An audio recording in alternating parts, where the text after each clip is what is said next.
जय श्री कृष्ण। गीतांक 55 श्रीमद् भागवत गीता तीसरा अध्याय श्लोक 3.4 समाधान 2 कल्याण कर्म से अथवा ज्ञान से। प्रस्तुति योगियांश रमेश चंद्र भार्गव। प्रिय धर्म प्रेमियों, पिछले अंक यानी गीतांक 54 में हमने अर्जुन की असमंजसता की मनोस्थिति में भगवान द्वारा समाधान 1 को जाना।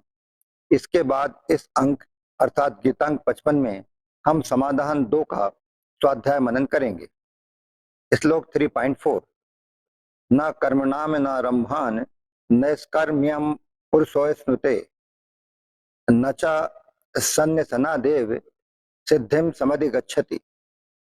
अर्थात मनुष्य ना तो कर्मों का आरंभ किए बिना निष्कर्म अर्थात निष्कर्मता को ही प्राप्त होता है और ना ही कर्मों के त्याग मात्र से सिद्धि अर्थात पूर्णत्व को ही प्राप्त होता है।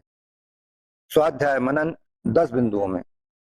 पॉइंट नंबर 1, न कर्मणाम न रंभान नैष्कर्म्यम पुरुषो स्नुते।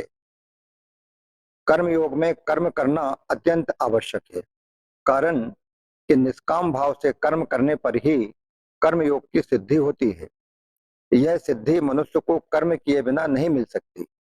मनुष्य के अंतःकरण में कर्म करने का जो वेग विद्यमान रहता है, उसे शांत करने के लिए कामना का त्याग करके कर्तव्य कर्म करना आवश्यक है। कामना रखकर कर्म करने पर यह वेग मिटता नहीं, प्रत्युत बढ़ता ही जाता है। पॉइंट नंबर 2, नैष्कर्म्यम पुरुषो स्नुते। इन पदों का आशय है कि कर्मयोग का आचरण करने वाला मनुष्य कर्मों को करते हुए ही निष्कर्मता को प्राप्त होता है। जिस स्थिति में मनुष्य के कर्म अकर्म हो जाते हैं अर्थात बंधन कारक नहीं होते, उस स्थिति को निष्कर्मता कहते हैं। कामना से रहित होकर किए गए कर्मों में फल देने की शक्ति का उसी प्रकार सर्वथा अभाव हो जाता है, जिस प्रकार बीज को भूनने या उबालने पर उसमें पुनः अंकुर देने की शक्ति सर्वथा नष्ट हो जाती है। अतः निष्काम मनुष्य के कर्मों में पुनः जन्म मरण के चक्र में घुमाने की शक्ति नहीं रहती।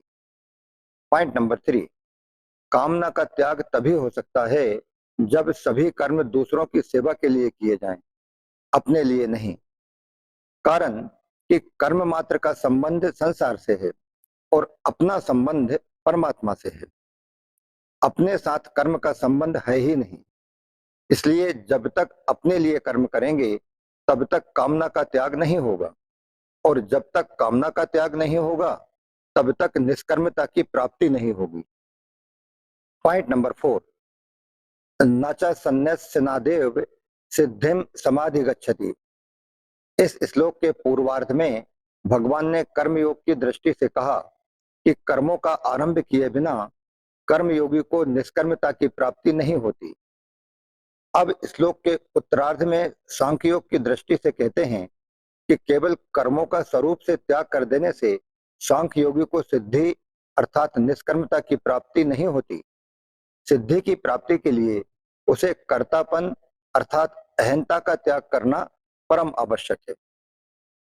अतः सांख्य योगी के लिए कर्मों का स्वरूप से त्याग करना मुख्य नहीं है, प्रत्युत अहंता का त्याग ही मुख्य है।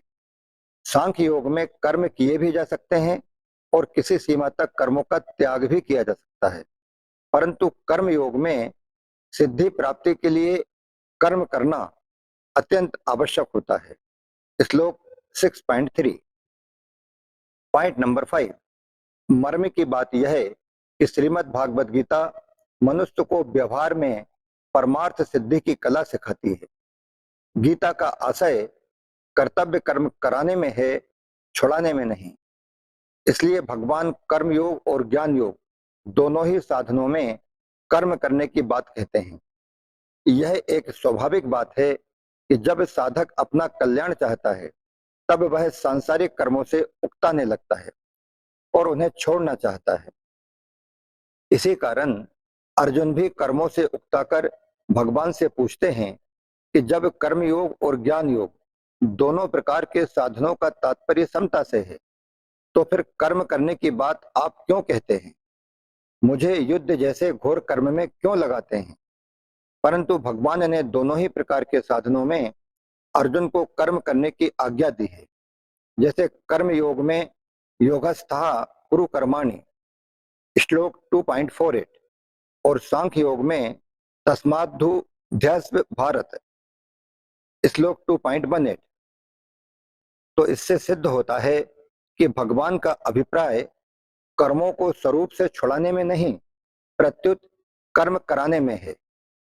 हाँ, कर्मों में जो जहरीला अंश कामना, ममता और आसक्ति है, भगवान उसका त्याग करके ही कर्म करने की आज्ञा देते हैं।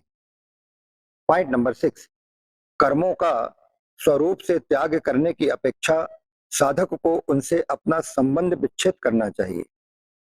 कर्मयोगी निस्वार्थ भाव से कर्म करते हुए शरीर, इंद्रियां, मन, बुद्धि, पदार्थ आदि को संसार की वस्तु मानकर संसार की सेवा में लगाता है और कर्मों तथा पदार्थों के साथ अपना कोई संबंध नहीं मानता। श्लोक 5.11। पॉइंट नंबर 7, ज्ञान योग में सत असत विवेक की प्रधानता रहती है। अतएव ज्ञान योगी ऐसा मानता है कि गुण ही गुणों में बरत रहे हैं, अर्थात शरीर, इंद्रियां, मन, बुद्धि आदि से ही कर्म हो रहे हैं। मेरा कर्मों के साथ किंचित मात्र भी संबंध नहीं है। श्लोक 3.28 और 5.89। पॉइंट नंबर 8, प्रायः सभी साधकों के अनुभव की बात है कि कल्याण की उत्कट अभिलाषा जागृत होते ही कर्म पदार्थ और व्यक्ति या परिवार से उनकी अरुचि होने लगती है। परंतु वास्तव में देह के साथ घनिष्ठ संबंध होने से यह आराम विश्राम की इच्छा ही है जो साधक की उन्नति में बाधक है। साधकों के मन में ऐसा भाव रहता है कि कर्म, पदार्थ और व्यक्ति का स्वरूप से त्याग करने पर ही हम परमार्थ मार्ग में आगे बढ़ सकते हैं, परंतु वास्तव में इनका स्वरूप से त्याग न करके इनमें आसक्ति का त्याग करना ही आवश्यक है। Second but last, point number 9, सांख्य योग में उत्कट वैराग्य के बिना आसक्ति का त्याग करना कठिन होता है, परंतु कर्म योग में वैराग्य की कमी होने पर भी केवल दूसरों के लिए कर्म करने से आसक्ति का त्याग सुगमता पूर्वक हो जाता है।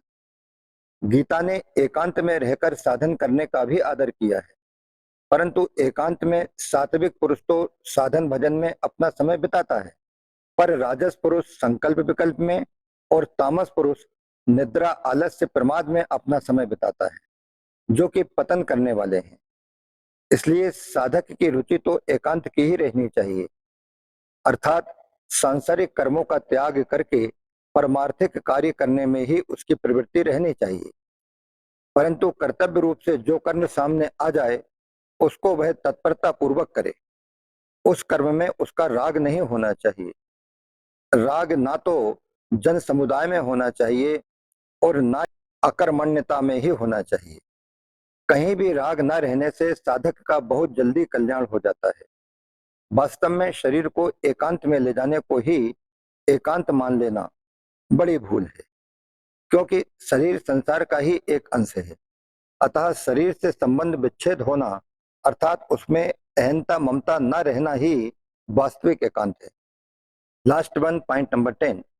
इस प्रकार कल्याण कर्म से अथवा ज्ञान से विषयक अर्जुन की असमंजसता का भगवान द्वारा किया गया समाधान 2 नामक गीतांक 55 यहीं समाप्त होता है। अगले अंक में समाधान 3 के साथ आपसे पुनः संसर्ग होगा। जय श्री कृष्णा। योगी रमेश चंद्र भार्गव।